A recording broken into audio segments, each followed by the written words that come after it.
میرال کو ہفتہ ہو گیا تھا ان کے پاس، اب وہ خود ہی خوف سے چیخیں مارنے لگ جاتی تھی۔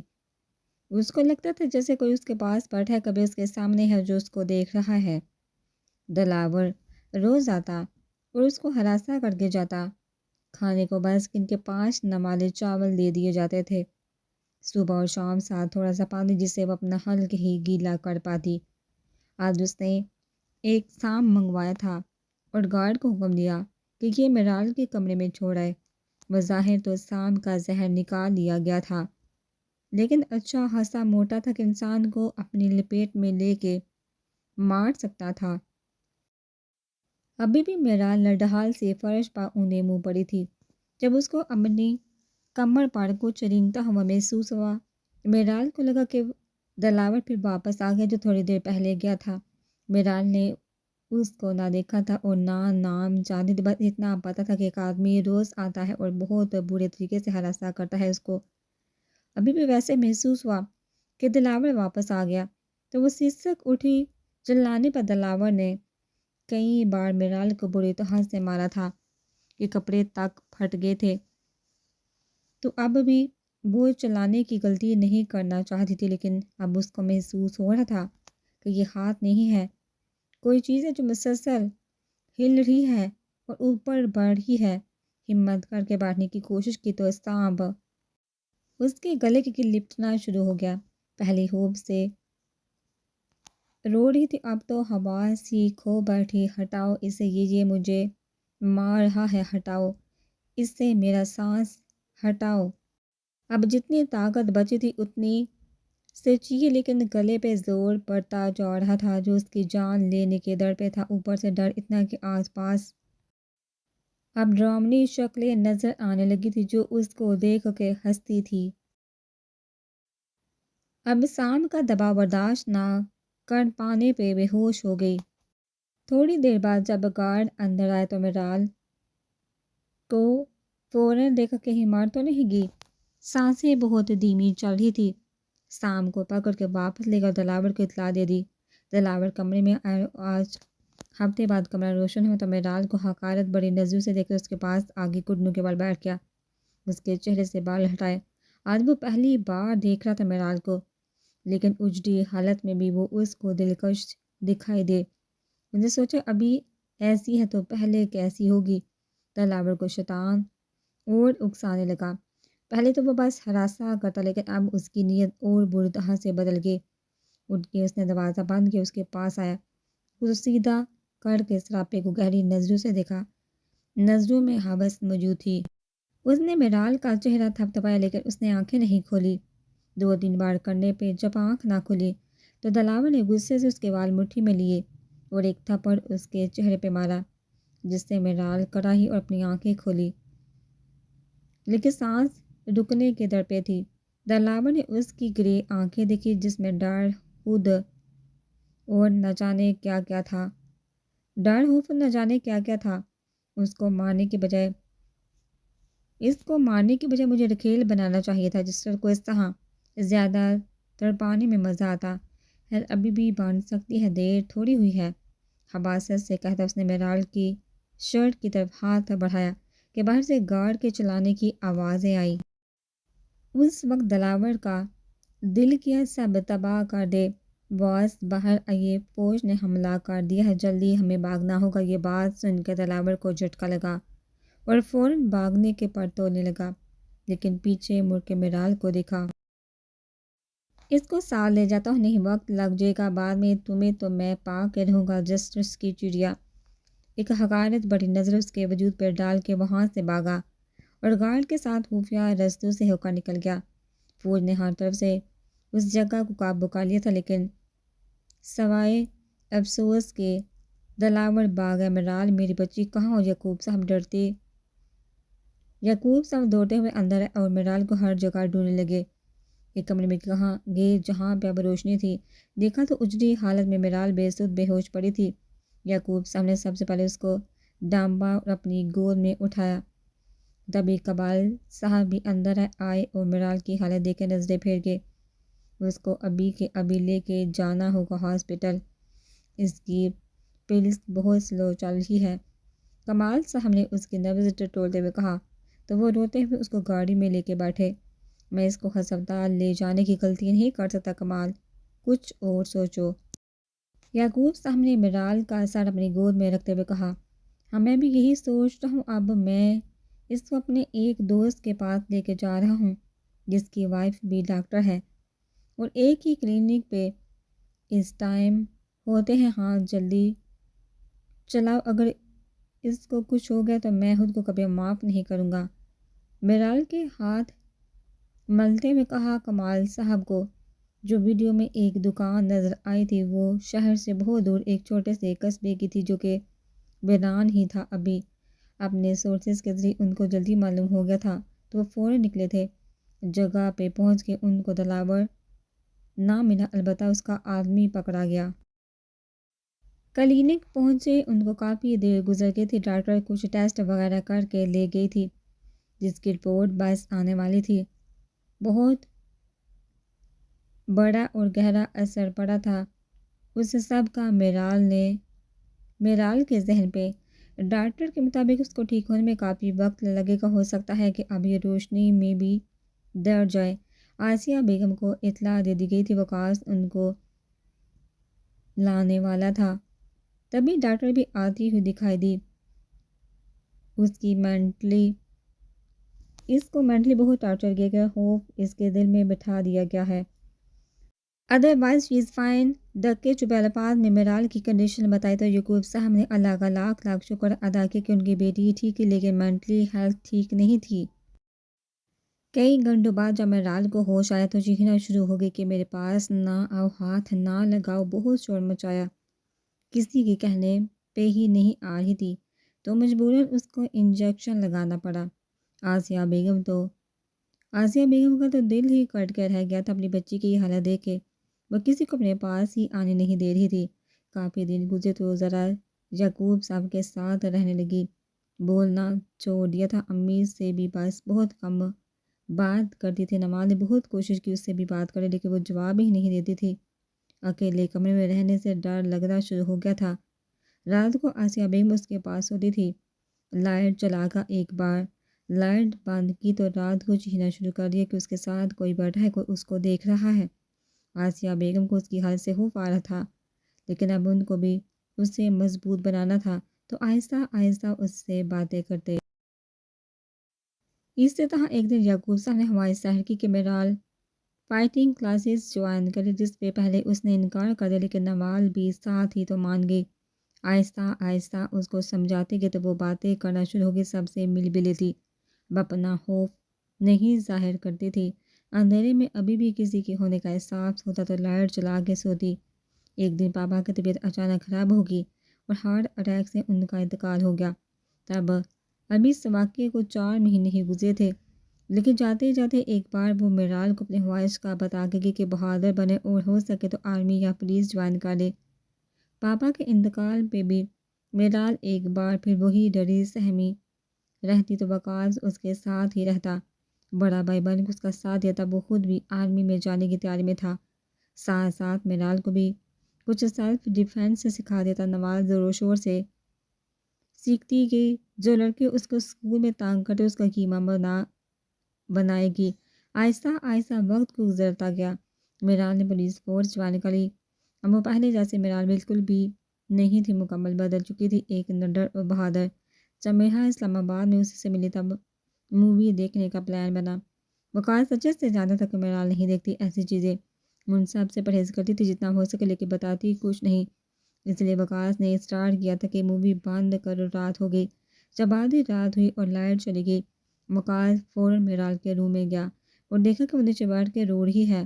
کمرے میں فل اندھیرا تھا۔ وقاص نے اس کو اپنے ساتھ لگا موبائل کی لائٹ چلا کے رکھ دی۔ اپنے ڈر پہ بہت حد تک قابو پا چکی تھی لیکن جہاں اندھیرا ہی اندھیرا ہو وہاں خوف اس کو لپیٹ میں لے لیتا تھا اور وقاص یہ اچھے سے جانتا تھا، اس لیے اس کا خیال بھی رکھتا تھا۔ مرحا سے اس نے سائیکیٹرسٹ کا بھی اپنے لیے پوچھا تھا تاکہ وہ اس ڈر کو ہمیشہ کے لیے ختم کر دے۔ بڑی کی رات بھی یہی خوف تھا کہ کوئی ہے، ابھی بھی سانپ رینگ رہا ہو جیسے اس پہ، لیکن اس رات ذہن پاس ہی تھا اور اس کو ڈر نہ لگنے دیا۔ یہی بات پرسکون کر گئی تھی میرال کو۔ کہ وبا اور وقاص کے بعد بھی کوئی ہے جو اس کو ڈر سے بچائے گا، اس کی حفاظت کرے گا۔ ایمن کے گھومنے پہ جب زید نے اس کو اندھیرے والی جگہ پہ جانے سے منع کیا تو اس کو غصہ آیا تھا کہ کیا وہ اس کو بیمار سمجھا جو اکیلے نہیں جانے دے رہا کہ ڈر جاؤں گی۔ اس لیے وہ کلینک میں موجود تھے اپنے سیشن کے لیے، جس سے ہو سکتا تھا کہ وہ واپس سے ڈر کے زیر اثر ہو جائے، لیکن میرال نے فیصلہ کر لیا تھا اس کو یہ ثابت کرنا ہے، اب اپنے ڈر کو ختم کرنا ہے کسی بھی طرح۔ میرال ہاسپٹل سے سیدھا گئے تو دیکھا کہ سب موجود تھے۔ آسیہ امی کے ساتھ پھوپھو بھی اس کو خوشگوار حیرت اور سب کو خوش دلی سے سلام کیا اور اپنی چیزیں ٹیبل پر ہی رکھ دی۔ کیسے سب کیا ہو رہا ہے؟ سب اکٹھے کہیں جانے کا پلان تو نہیں؟ میرال نے نارملی پوچھا۔ کہاں تھی میرال؟ امی نے پوچھا۔ کیا مطلب کہاں تھی؟ آفس سے آئی ہوں۔ اس کو ذرا سمجھنے کی امی کیوں پوچھ رہی ہیں؟ آفس کے بعد کہاں تھے تم؟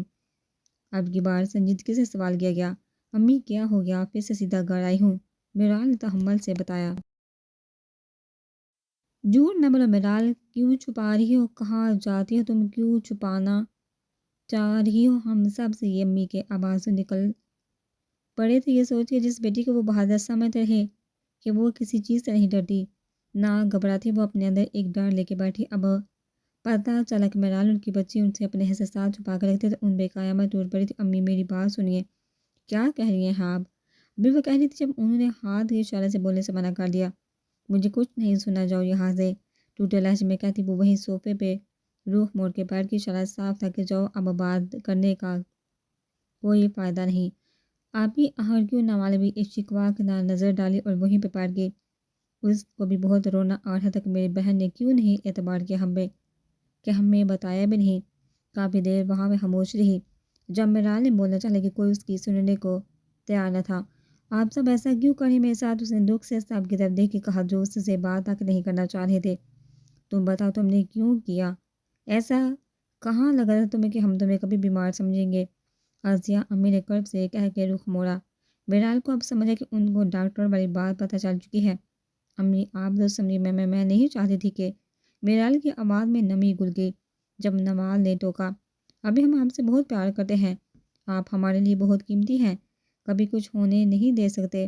نوال گلے لگے میرال سے سب کہہ رہی تھی، جبکہ امل اور مہرا خاموش سی کھڑی تھی۔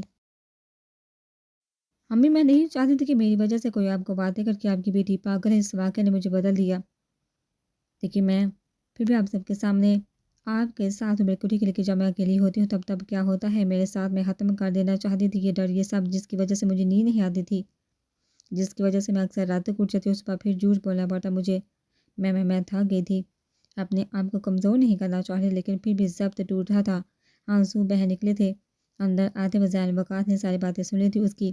وقاص سے سب معلوم ہونے کے بعد اپنے آپ پر رشک تھا، اس کی شریک حیات ایک مضبوط لڑکی ہے جو خود کو کبھی ہارنے نہیں دیکھی، لیکن اگر وہ اپنے اس ڈر کو ختم کرنا چاہتی تھی تو زین اس کی پوری مدد کرنے کو تیار تھا، لیکن سیشن کی غلطی نہیں کرنے دے سکتا تھا، کیونکہ اس کا مطلب دوبارہ سے وہی بیٹی جس سے میرال گزری تھی، لیکن اس کے بعد ٹھیک بھی ہو جاتی، لیکن یہ گارنٹی نہیں تھی۔ اب سب مجھ سے بات تو کرے، تھکے لہجے میں کہتی نیچے بیٹھی چلی گئی۔ تو مجھے تو بس بتا سکتی تھی اتنے سال، میرال اتنے سال یہ بات چھپائی مجھ سے، اپنے ابو سے تو کبھی نہ چھپا دی یہ بات، تو کیا پرایا کر دیا تم نے ہمیں؟ آسیہ امی کا لہجہ شکایت سے بھرپور تھا۔ ان کے پرایا کہنے والی بات میں میرال نے تڑپ کے ان کی جانب دیکھا کہ یہ کیا کہہ رہی ہیں۔ امی ابھی تو آپ کے بیٹے کو نہیں پتا، کیا پتا وہ چوٹ مجھے یہی کہہ کے کہ میں پاگل ہوں جو پولیس والی ہو کے ڈرتی، مجھے جیسی بیمار کے ساتھ کون رہنا چاہے گا، جسے اکیلے میں رات کو عجیب چہرے نظر آتے ہیں، بتائیے مجھے کوئی رہتا ایسی لڑکی کے ساتھ؟ میں انہیں بتا دوں گی، وہ چھوڑنا چاہیں تو چھوڑ سکتے ہیں، لیکن آپ تو خدا مجھ سے منہ نہ موڑیے۔ میرال روتی چلے گئی۔ آسیہ امی کو اب پتہ چلا کہ وہ کیا کہہ گئی، جس پہ میرال سب بول اٹھی، تو کیا میرال خود کو اتنا بے پناہ سمجھنے لگی تھی کہ کوئی اس کو اپنی زندگی میں شامل بھی نہیں کرنا چاہتا تھا، یہ سب سوچتی تھی وہ۔ یہ کیا کہہ رہی ہیں آپ؟ امی آپ کو اس کا ساتھ دینا چاہیے کہ وہ خود کو مضبوط کر رہی ہے، خود ہی آپ سب کو مشکل سے دور رکھنا چاہ رہی ہے، اور کوئی سائیکیٹرسٹ کے پاس جا کے بیمار نہیں کہلاتا۔ مجھے فخر ہے اپنی بیوی پر جو ہر حال میں ایک مضبوط لڑکی ہے۔ رہی چھوڑنے والی بات، تو مجھے ان کے ماضی سے کوئی فرق نہیں پڑتا، مجھے صرف ان کے حال سے مطلب ہے اور ہمارے آنے والے مستقبل سے۔ یہ مجھے پہلے بھی اچھی لگتی تھی، اب بھی اچھی لگتی ہیں اور لگتی رہیں گی۔ ایک ہی سانس میں کہتا میرال کو بازو سے پکڑ کر اٹھایا، اس کے کمرے کی جانب بڑھا۔ زین میرال کو لے کے کمرے میں اور اس کو پاس بٹھایا۔ لاکھ چاہنے کے باوجود میرال اپنے آپ کو روک نہ سکی تھی۔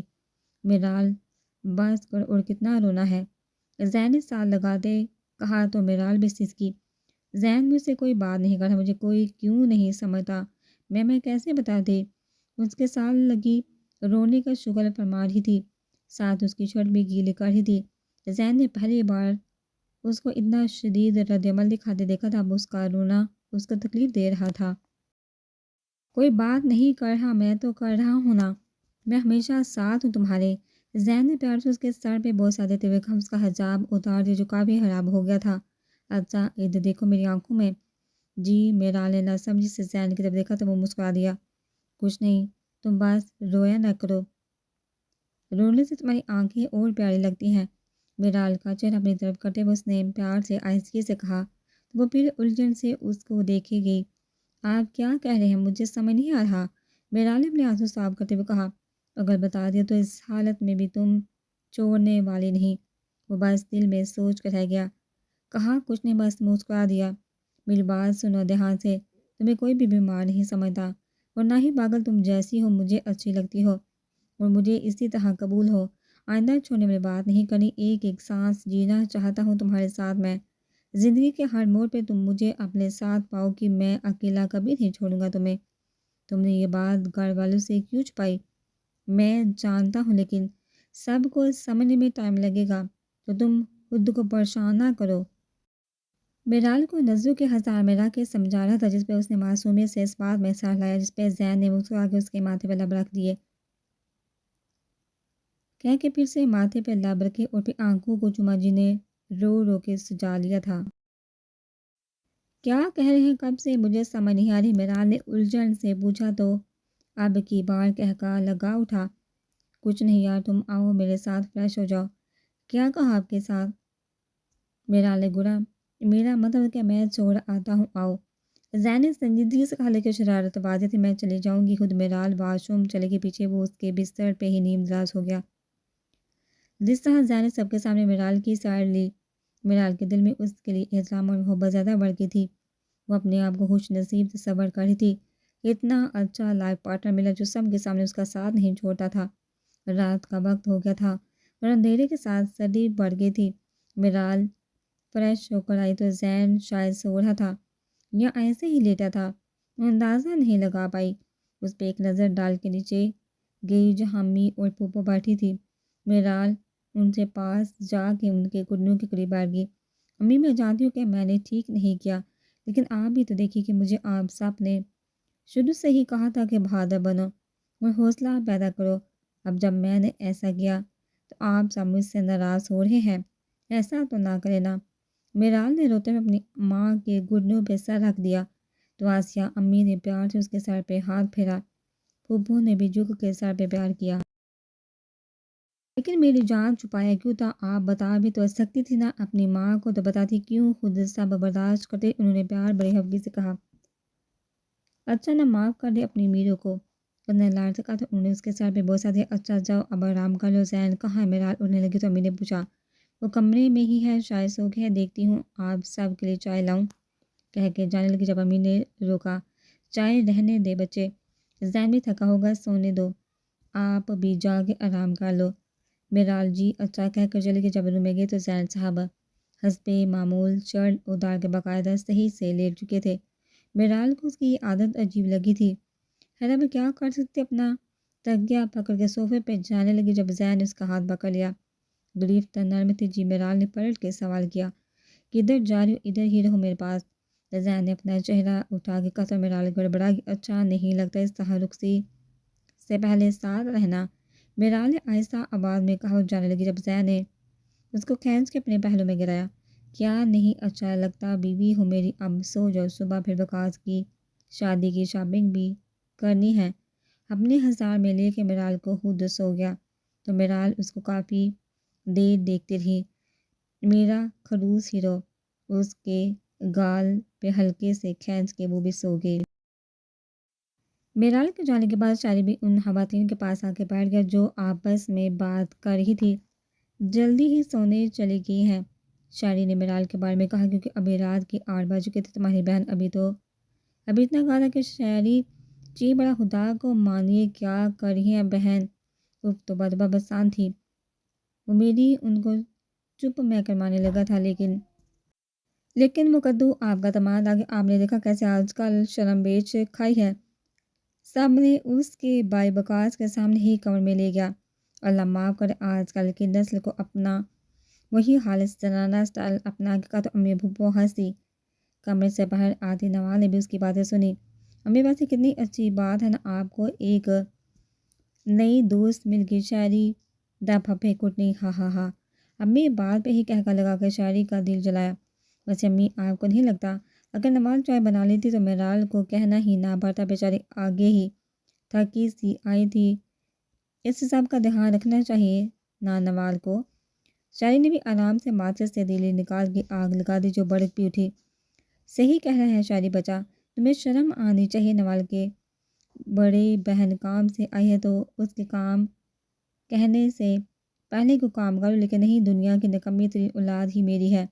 اٹھتے ہوئے امی بولی، بس جی، شاعری کا کہنا تھا نوال کی کلاس لگی۔ امی یہ جو پھپھے کوٹنی ہے نا، یہ جان بوجھ کے کٹی ہے سب۔ نوال صدمے سے چلا، استغفراللہ، لڑکی میرا جینڈر ہی بدل ہی دیا، کچھ خیال کرو، ہونے والا شوہر ہوں۔ دیکھا آپ نے اس کو پھر سے آسیہ امی کو لے آیا بیچ میں، جو کچن سے آ رہی تھی چائے رکھ کے۔ بس اس کو کیا کہوں، اب پتہ نہیں کس پہ چلی گئی ہے، کام چھوڑ کے ہی شاعری فکر نہ کرو، سارے کام سکھا کے بیچوں گی۔ اماں جی نے شاعری کو حوصلہ دیتے کہا، مجھے کوئی اعتراض نہیں امی، اس کے کام چور ہونے میں بس یہ میرے بچوں کا خیال رکھ لے صحیح سے، باقی اس کا خیال میں خود رکھ لوں گا۔ اپنی نظروں کے حساب میں نماز کو رکھ کے محتم ہوا تو امی اور پھپھو نے مل کے انشاءاللہ کہا اور دعا دی۔ ہائے امی، سنا آپ نے، اس کے بچے بھی ہیں اور آپ انشاءاللہ کہہ رہی ہیں،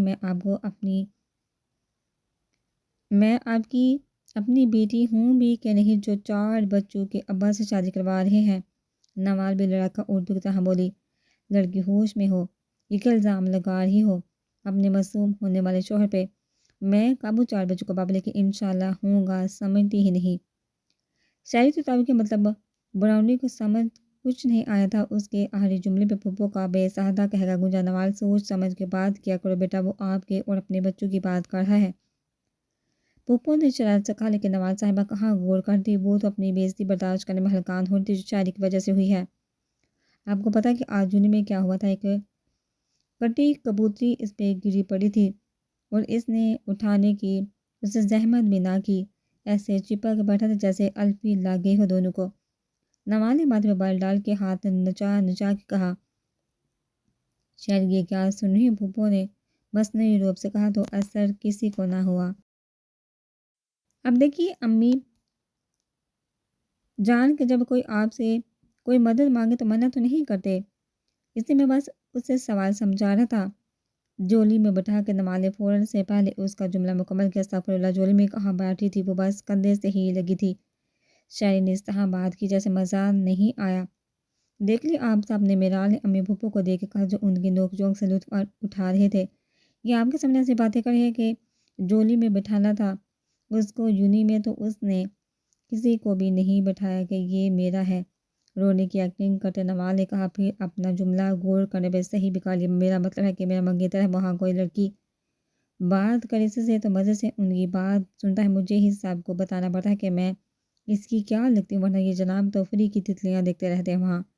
نوال اب اپنا دکھ لے کے بیٹھ گئی صوفے پہ، شاعری تو اس کے جالس روپ سے متاثر ہو گیا۔ اب سب کے سامنے ایسا ہے تو پتہ نہیں بعد میں کیسا ہوگا، مجھے نہیں کرنی شادی سے، نوال نے منہ بھلا کے کہا تو شاعری فوراً ہوش میں ہے، ہائے ہائے بیگم، یہ میرا جی والی لائن کیوں بولی ہے؟ شاعری تڑپ کے آگے بڑھا، امی جان آپ نے دیکھ لیا نا کہ کیا اثر پڑا ہے میری بیگم پہ، تو جلد سے ہمارا نکاح کروا دے، نکاح کروا کے رخصت کرے، میں اور کوئی تاخیر نہیں چاہتا۔ شاعری نے بھرپور سنجیدگی کا مظاہرہ کیا جو مشکل تھا۔ میں نہیں ابھی کرنی، یہ تو ہے ہی بڈھا، میری عمر ہی کیا ہے ابھی، اس کو جلدی مجھے نہیں، دیکھیے آپ اگر شادی کی اتنی جلدی ہے تو کر لے، مجھے کوئی اعتراض نہیں۔ نواد نے مصروف سی شکل بنا کے شاعری کو کب سے پہلے کہ وہ پوچھا تھا، نواد نے خوشی کا کچومر نکال دیا۔ جب میں پڑھ لوں گی، میری پڑھائی مکمل ہو جائے گی، تب آپ مجھ سے شادی کر لینا۔ ابھی کے لیے کوئی گدھا ہی ڈھونڈنا پڑنا ہے آپ کو اپنے لیے۔ پولیس سنجیدگی سے کہتی ان کے سمجھنے سے پہلے منہ چڑھا کے بھاگے۔ پیچھے دونوں خواتین کہہ کر لگا بیٹھے، جبکہ شاعر اس کی شرارت سمجھ کے مسکرا دیا۔ کر لو کہ برداشت میری آفت کو، آسیہ امی نے پیار سے پوچھا۔ ارے آپ کی کہاں، اب تو میری آفت ہے زندگی بھر کے لیے، دلکشی سے کہتا آنکھ دبا کر کے دونوں خواتین ہنسی۔ بس اب میرے حوالے کر بھی دے اسے، بچوں کی پڑھائی لیٹ ہو رہی ہے، شاعرین نے منت کرنے والے لہجے میں کہا۔ کس کے بچے کی؟ دونوں نے ناسمجھی سے پوچھا۔ ارے میری براؤنی اور میرے بچوں کی کمال کرتی ہیں لیڈیز، اتنی سی بات سمجھ نہیں آتی؟ ان دونوں پہ افسوس کرتا لان میں چلا گیا، جہاں پہ عمل اور دانی واک کر رہے تھے۔ بے شرم کہیں کا، لڑکی کمال سے ہی ایسی باتیں کر رہا ہے۔ شاعری کو پیار بڑی نظر سے دیکھتی ذرا مصنوعی خفگی سے بولی، جس پہ وہ بھی کہنا نہ بھولا، آپ کی لڑکی ایسی باتیں اپنے ساتھ بھی نہیں کرنے دیتی۔ ساتھ ہی کہہ کر لگا کے غائب ہو گیا۔ پتہ تھا پیچھے سے پڑنی ہے ایک